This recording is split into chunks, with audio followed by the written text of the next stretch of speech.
దేవుని వాక్యం చదువుకుందాం. కీర్తనల గ్రంథము 65 కీర్తన 6 వచనం.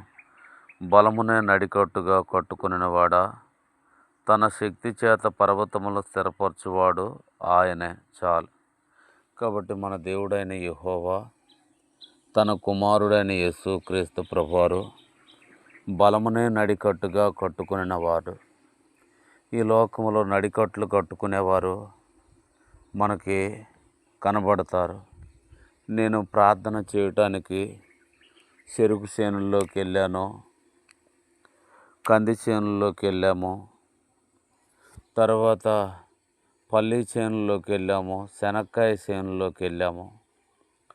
అక్కడ నడికట్లు కట్టుకొని పనిచేసేవారిని నేను చూస్తూ వచ్చాను. ఆ సమయంలో మనము రోడ్ల మీద వెళ్తున్నప్పుడు చాయ్ తాగటానికి కానీ, బజ్జీలు తినడానికి కానీ, సాయంకాల సమయంలో మనం అప్పుడప్పుడు అక్కడ ఆగుతుంటాం. అక్కడ చాలామంది పిల్లలు నడుముకి తువాళ్ళు, నడుముకి టవళ్ళు కట్టుకొని పనులు చేసేవారు మనకు కనబడతారు. ఎందుకంటే టవలు, తువాలు తేలికటిది కనుక తీసి నడుము కట్టుకొని వాళ్ళు పనులు చేస్తుంటారు. అయితే మన దేవుడైన యెహోవా తన కుమారుడైన యేసుక్రీస్తు ప్రభువారు బలమునే నడికట్టుగా కట్టుకున్నవాడు. అసలు బలం ఎక్కడుంటుందో మనకు తెలియదు. కొంత మట్టుకు మన ఒంట్లో బలం ఉందని మనము నమ్ముతున్నాం. అయితే అది పరిపూర్ణమైన బలము కాదు.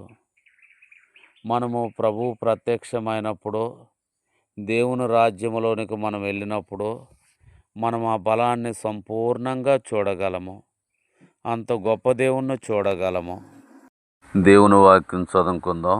కీర్తనల గ్రంథము 65 కీర్తన 6 వచనం. బలమునే నడికట్టుగా కట్టుకొనినవాడా, తన శక్తి చేత పర్వతములు స్థిరపరచువాడు ఆయనే చాలు. కాబట్టి మన దేవుడైన యెహోవా తన కుమారుడైన యేసుక్రీస్తు ప్రభువారు బలమునే నడికట్టుగా కట్టుకొనినవాడు. ఈ లోకములో నడికట్లు కట్టుకునేవారు మనకి కనబడతారు.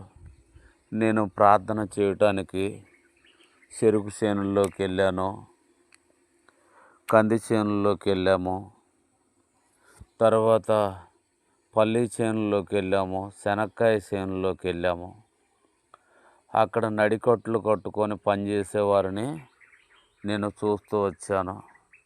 ఆ సమయంలో మనము రోడ్ల మీద